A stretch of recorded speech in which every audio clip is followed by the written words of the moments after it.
Hey, welcome everyone. Welcome back to the Real KMGH. This is the review for One Punch Man episode 3 and episode 4. Why am I doing these together? Well, both episodes, to be honest, wasn't much of like superb action, you know.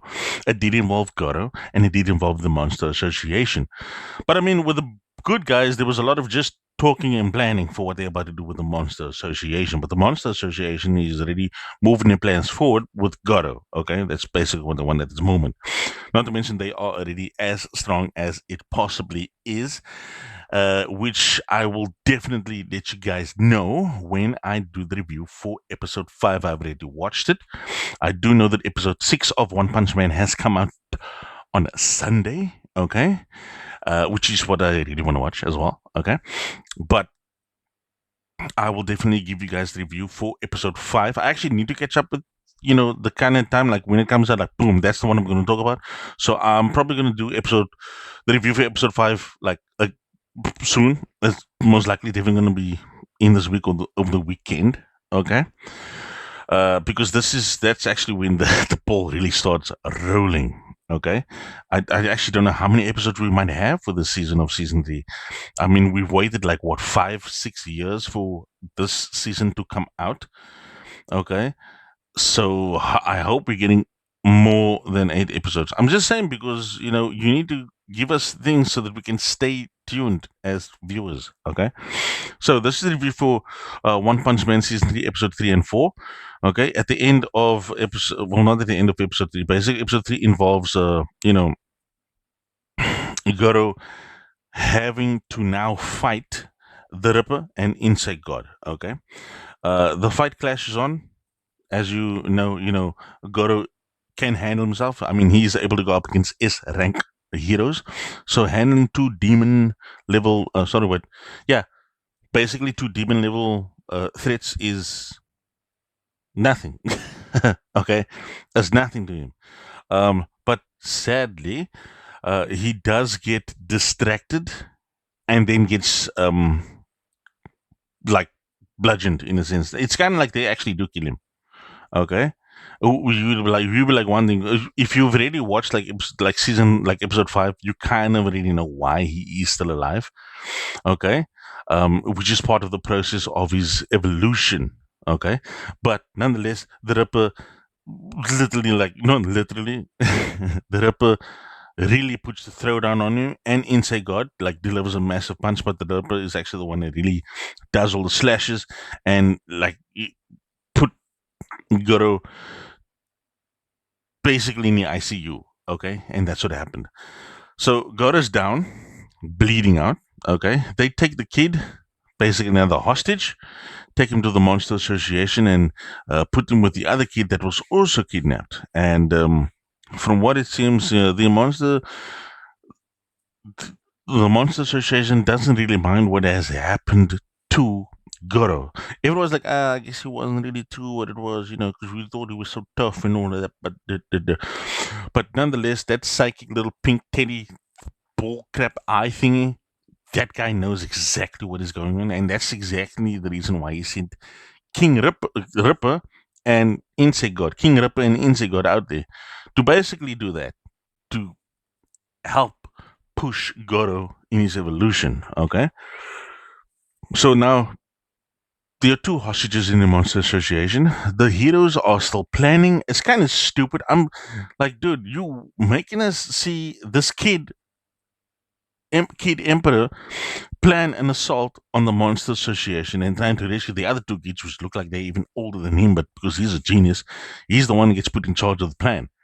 Okay? The episode is kind of lame and boring after Goro kind of gets defeated. Okay? You find out the Emperor Kid is still basically forming a plan for the assault team. You find out that the other S rank hunters, the other S rank heroes, are with Saitama at his apartment. Blizzard is there too. Okay, and then out of nowhere, um, Genesis. How can I say? He's a professor, the scientist that helped build his body, that helped build his body and upgrade it. He appears there as well in his own mech suit. And it's kind of like, why is everybody who's really freaking strong at this apartment? Meanwhile, Goro, who they're supposed to be looking for, is out there getting his ass kicked by actual monsters, okay? It's like the heroes are doing nothing, and it's just the side where we get to see the monsters and the anti-hero. I'm going to call Goro the anti-hero. He's not really that much of a good guy, but he has models, though, okay? And he's definitely not a monster because, face it, he doesn't even like them either, okay? He's just an anti-hero. He's just trying to prove how strong he is. That's all that we get to see in episode 3.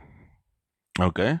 After Goro gets defeated, we don't see anything else, but we see a lot of kids getting threatened, a lot of planning with the Hero Association, and a lot of what I would call filler moments where Saitama and all the other heroes are in his apartment and they're all just having a great conversation. Mind you, Saitama lives in City Z. Apparently, that's where the Monster Association hideout is. And nobody cares. These guys are so close to the Monster Association, they can, like, dish out as much punch, and most likely win. But if they're going to go up against Monster King Orochi, I doubt they will be able to take that guy on. But Saitama will be able to win, of course. For sure, for sure. Okay. So the episode ends where I think that is actually where the episode ends. I'm actually trying to think now. I don't think King Ripper actually threatens the kid at the end of episode 3, but the situation is dire, okay? So now that we are basically 7 minutes into the review, that's all I could say for episode 3. We're going to jump into episode 4 because I really want to push this along because I want to be on point with the guys because things are getting exciting. Yeah, so now, boom, going on to episode 4. Goro wakes up. He wakes up and for some reason he is not bleeding. His wounds are kind of healed. It's not bleeding. His clothes seem to be fused to his wounds, which means, like, how many wounds did this dude get for your clothes to fuse to the wound? Like, and why is it healing so fast? But this is actually part of that pink little eye psychic things plan. Like, every time Goro experiences a life-ending situation, right, where his body is put to the peak of him dying, it should then boost his growth and evolution into a strong, what they would want, a strong monster, right? Yeah, so he gets up, finds it weird that he is still alive, and feels like he's gotten stronger. And he decides to make his way to the Monster Association. In this time, the heroes are still planning the assault. It is so boring on this side. They're still planning the assault. Kid Emperor is still planning things. They need everybody on hands. They even find King in City Z and inform him he must come and join the assault team. But King isn't really that much of a hero, obviously, and he has a certain excuse that kind of is shocking to those who work for the Hero Association, but not that much. They still adore King, and they say he's still the strongest human being on the planet.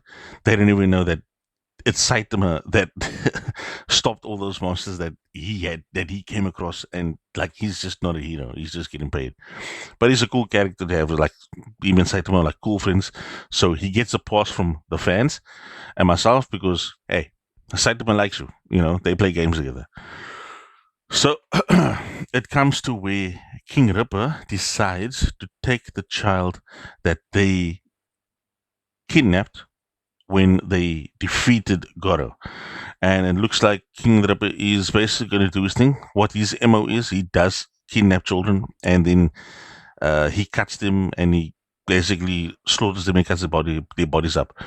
And that is what he is about to do to this kid. And out of nowhere, like literally out of nowhere, Goro bursts through the wall in episode 4. Burst through the wall. His school entrance song starts at that point, and he one-twos the crap out of King the Ripper, which is weird because like he's stronger, but he also took King the Ripper by surprise, and that's why he was able to defeat King Ripper, and you know, like he basically wins. He saved the kid. Nonetheless, he said he did not come there to save the kid. He came there just to get revenge on King Ripper, which makes me wonder, does that mean you're also going to go for Insect God? Because let's face it, Insect God was also the one that was fighting you. But he doesn't have much to say about that. He just takes the kid and say, okay, we're going to go here. We're going to get out of this place so that the kid can go to safety and God can then carry on what he wants to do. Okay. In this meantime, Saitama is still at his house, at his apartment, and all the other heroes are still at his apartment, besides King. King left. Okay.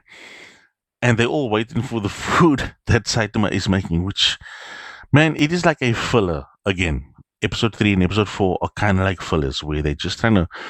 The heroes are doing nothing, they're just planning things, but they allow us to see what is happening at the Monster Association. So these episodes are kind of like, this is what the Monster Association is doing right now. This is what they're going up against. This is what they're planning. And Goro is part of those plans. And so we get to see the whole storyline with Goro. My only thing is that they could at least let the heroes do something cool besides being at Saitama's apartment waiting for the food to get done. Because it's kind of boring. Honestly. They didn't have anything for the heroes to do besides Emperor Kid planning the assault force, okay? But we still get to see in episode 4 Goro fight, which is like at the end of that episode. He makes it into the Monster Association. They notice that there is an intruder, but everybody that went to go face the intruder never came back. Why? Because they couldn't defeat Goro. Goro's way too strong. Okay, he's an S rank. And he took out the Ripper, King Ripper, like by surprise, but he took him out with ease, like 2 seconds, bam, took him out. And that's where we come to the end of that episode, and I guess also the end of this review. Okay, look, there's not much to say about these 2 episodes.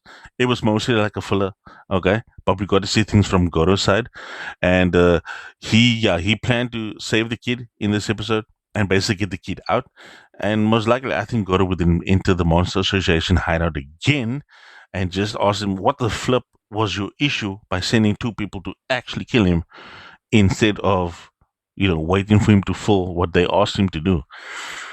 But yeah, that is the review for episode 3 and episode 4. It's very plain and simple, dude. It's like, if you watch it, you would totally understand. Okay. But if you guys think I have missed things, please let me know. You can let me know in the comments. Okay. Don't forget to give it a like and subscribe.